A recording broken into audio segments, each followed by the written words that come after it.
इमरान खान जब इक़्तिदार में था तो बानी पीटीआई इमरान खान मीडिया को एक पिंजरे में बंद करके रखा हुआ था।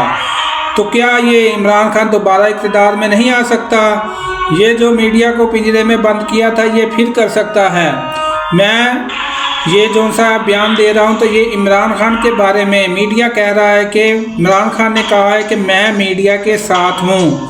पीका कानून है ये कि मैं ये कानून को नहीं मानता कि मैं जेल में हूँ। लेकिन मीडिया से ऐसी बात इमरान खान ने कब की और कहाँ की? ये एक मीडिया का एक जो झांसा है वो दिया जा रहा है कि कल इमरान खान का दिखाया जा रहा है कि इमरान खान जब ने हमें बंद किया, मीडिया को बंद किया एक पिंजरे में कि हमें बोलने की इजाज़त नहीं थी, लेकिन जब आज इमरान खान जेल में बंद है तो वो फिर हमें कह रहा है।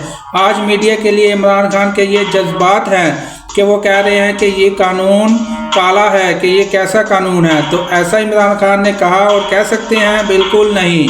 तो इमरान खान के बारे में आप क्या राय रखते हैं? ज़रूर अपनी राय, कीमती राय से ज़रूर आगाह कीजिएगा। और मीडिया तो अभी भी और कल भी और आगे भी जिसको चाहती है, जिसके बारे में बात कर देती है, ये मीडिया की मर्ज़ी है। लेकिन इमरान खान की मर्ज़ी है आवाम की भलाई।